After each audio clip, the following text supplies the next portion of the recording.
नमस्कार। चलिए आज एक सफर पर निकलते हैं, मंगल ग्रह की खोज में। एक ऐसी दुनिया जिसने ना जाने कब से हम इंसानों को अपनी तरफ खींचा है। क्या हम इस ब्रह्मांड में अकेले हैं? ये एक ऐसा सवाल है ना, जो हम सबको सोचने पर मजबूर कर देता है। और इस सवाल का जवाब ढूंढने की हमारी कोशिश वो अक्सर हमारे एक बहुत ही खास पड़ोसी से शुरू होती है। जी हाँ, वो पड़ोसी है मंगल, हमारे सोलर सिस्टम का शायद सबसे दिलचस्प ग्रह है। तो बात करते हैं लाल ग्रह के रहस्यों की। आखिर क्यों ये दुनिया सदियों से हमें अपनी ओर खींचती रही है? सूरज से चौथा ग्रह होने के नाते ये हमेशा से हमारे लिए एक पहेली जैसा रहा है। अच्छा, मंगल को समझने का सबसे बढ़िया तरीका क्या है? हम इसकी तुलना अपनी ही दुनिया यानी पृथ्वी से करते हैं। और जब हम ऐसा करते हैं तो पता चलता है कि ये हैरान करने वाला रूप से जाना पहचाना भी है और साथ ही बहुत अलग भी। देखिए, मंगल पर एक दिन लगभग हमारे दिन जितना ही होता है करीब 24.5 घंटे का। और कमाल की बात यह है कि पृथ्वी की तरह ही इसका भी एक एक्सियल टिल्ट है, मतलब ये भी झुका हुआ है, जिसकी वजह से वहां भी मौसम बदलते हैं, बिल्कुल हमारी तरह।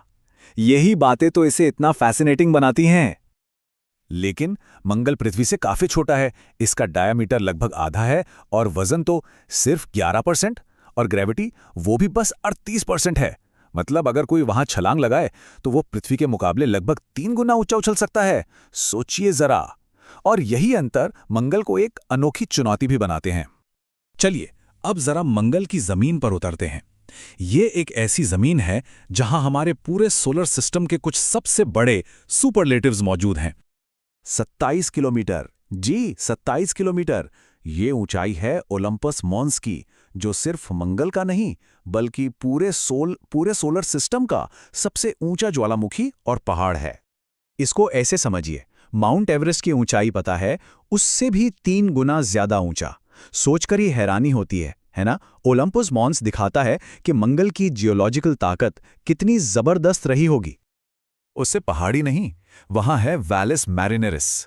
ये कोई छोटी मोटी घाटी नहीं है, ये घाटियों का एक इतना बड़ा सिस्टम है कि इसकी लंबाई पूरे यूरोप महाद्वीप के बराबर है।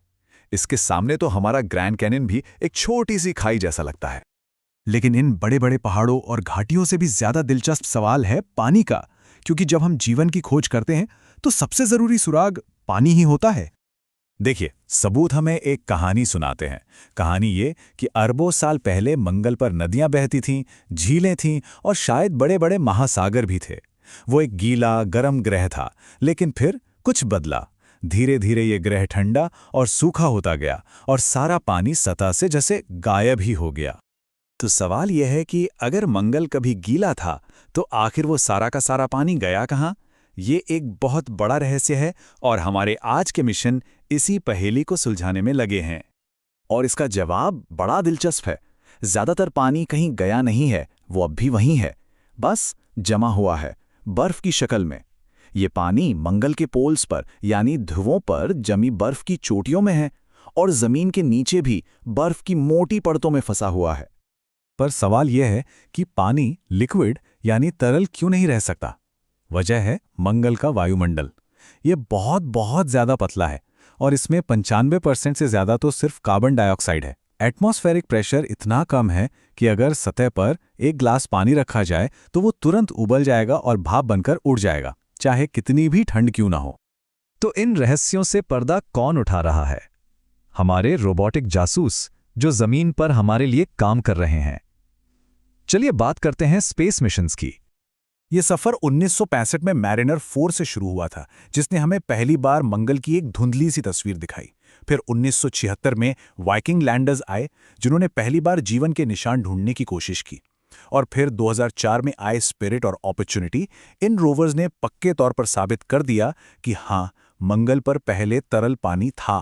और आज परसिवरेंस रोवर वहां पुराने माइक्रोबियल जीवन के निशान खोज रहा है और सैंपल भी इकट्ठा कर रहा है, जिन्हें भविष्य में धरती पर वापस लाया जाएगा। हर मिशन हमें जवाब के थोड़ा और करीब ले जा रहा है। तो इस खोज का अगला अध्याय क्या होगा? भविष्य में क्या संभावनाएं हैं?